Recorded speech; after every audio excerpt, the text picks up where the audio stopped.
I beg your pardon, madame. I really must pray you to excuse me, but, in truth, I was not attending to the conversation. Marquis, interposed the nobleman who had proposed the toast. Let the young people alone. Let me tell you, on one's wedding day, there are more agreeable subjects of conversation than dry politics. Never mind, dearest mother, said a young and lovely girl, with a profusion of light brown hair and eyes that seemed to float in liquid crystal. 'Tis my fault for seizing upon Monsieur de Villefort, so as to prevent his listening to what you said. But there, now take him. He is your own for as long as you like. Monsieur Villefort, I beg to remind you my mother speaks to you. If the Marquis will deign to repeat the words I but imperfectly caught, I shall be delighted to answer, said Monsieur de Villefort. Never mind, Renee, replied the Marquis, with a look of tenderness that seemed out of keeping with her harsh, dry features. But, however, all other feelings may be withered in a woman's nature, there is always one bright, smiling spot in the desert of her heart, and that is the shrine of maternal love. I forgive you. What I was saying, Villefort, was that the Bonapartists had not our sincerity, enthusiasm, or devotion. They had, however, what supplied in place of those fine qualities, replied the young man, and that was fanaticism.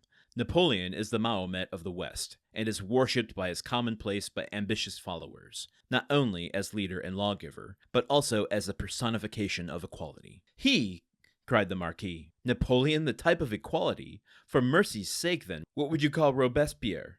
Come, do not strip the latter of his rights to bestow them on the Corsican, who, to my mind, has usurped quite enough. All right, we finally have some characters volleying back and forth here. We were introduced to the Marquise de Saint-Méran in the last episode. Now we have Villefort replying, and a young woman, the daughter of the Marquis, also here, saying that she was distracting Villefort from her conversation, which Villefort admitted to, not listening.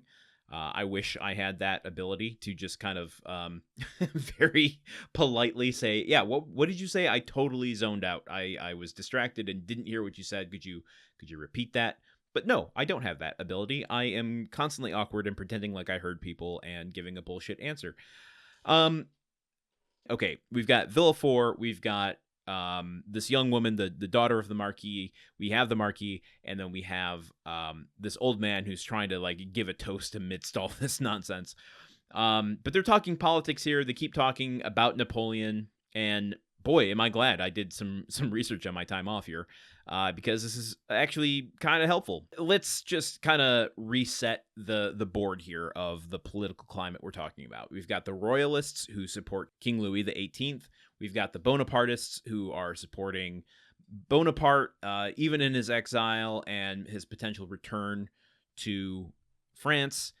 We've got Villefort here referring to Napoleon as the Mahomet of the West, which is comparing Napoleon to a godlike figure, to Muhammad, the founder of Islam. In comparing his devotion of his followers, right? However, the Marquis is like, no, fuck Napoleon. He's nothing but a Corsican, which is kind of stripping Napoleon down of all of his achievements and his devotion and following to just his birthplace. That, I mean, I don't know how we feel about Napoleon yet. I'm a little conflicted myself, but she's basically saying in a very reductive way, no, he's just a Corsican, not even acknowledging his true Frenchness, right? That he is nothing more than the place that he was born, and how dare we give him even more credit. She even goes on to compare him to Robespierre, which is another revolutionary figure in French history who basically backed the execution of a previous King Louis the 16th. That's a whole other world of history that we're not going to go into here. She's basically saying, let's not take everything that Robespierre did and give it to Napoleon as well. He's done enough damage. Let's just, he's in exile, keep the usurper there, and let's not talk of him anymore. We're finally returning back to a state of royalist normality here.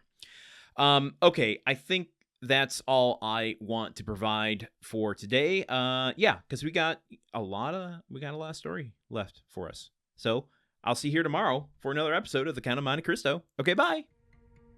The Countdown of Monte Cristo is part of the Gruntwork Podcast Network. This show is produced, edited, and hosted by Landon Solano. The original text of The Count of Monte Cristo by Alexander Dumas. Theme song by Magic Solo. If you want to support the show and others like it, visit patreon.com/gruntworkpod. Thank you for listening. See you tomorrow.